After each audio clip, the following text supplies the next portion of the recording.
If you're a new practice and you're looking to grow and get new patients in the door, how do you actually get new patients in? Hi, Richard from Bright Dental Marketing here. There's probably two things I think you need to be focusing on. One, have clarity on the ROI on your advertising. So if you know that Google Ads is working for you, and you've got a really direct measurement of that, and we know I'm spending this much on Google Ads, I added this many new patients, then you should be more comfortable to spend more. Now, the only reason I know that dentists and our clients don't want to spend more is because they haven't had that clarity previously on, is this working? Is this actually working? Is it delivering numbers for me? Because we know if you can spend $1 and get $2 back, it makes sense, right? So number one is get your tracking and your ROI down pat and be really clear, and then what's holding you back from spending more on advertising if it's growing the business. So that's probably the first thing. The second thing for growing a practice is, what am I doing in my social channels? When I'm talking about social channels, primarily we're talking about Facebook and Instagram to start with. Get the basics right. And that is, are you active in your Facebook and your Instagram? You're already posting, you're already doing feedback on comments.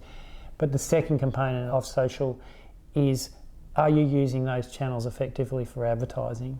Because Facebook and Instagram are how you get in front of those other 50 to 60% of patients that aren't actively searching for you. Because you've got to bear in mind, in Google, you're only getting the people who are typing in dentist near me, dentist Sydney, dentist Melbourne. So you're only getting in front of those people who are in the mindset. There's a saying in dentistry, it's the devil you know and the devil you don't. And patients will stick with their existing dentist even if they're not super happy. And there's surveys that show this, that actually the process of finding a new dentist and getting to the first appointment is actually quite uncomfortable for people. So the people who are actually searching are generally, it's either they've got pain right now, they've moved into the area, or there's some other trigger for them. And that's not a big proportion of people in your local area marketplace.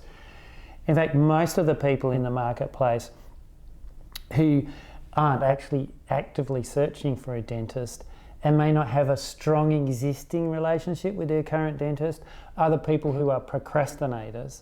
And they're people who literally just are too busy. They procrastinate for other reasons, and so they don't have a strong relationship with the dentist. And you have the opportunity to pull those people into your practice even though they're not right now in the mind of going, I need a dentist. And that's where Facebook and Instagram and the advertising in those platforms allow you to get in front of those kinds of people with messaging that you can't really do in Google. And the kind of messaging is it been 12 months since you've had a dental checkup?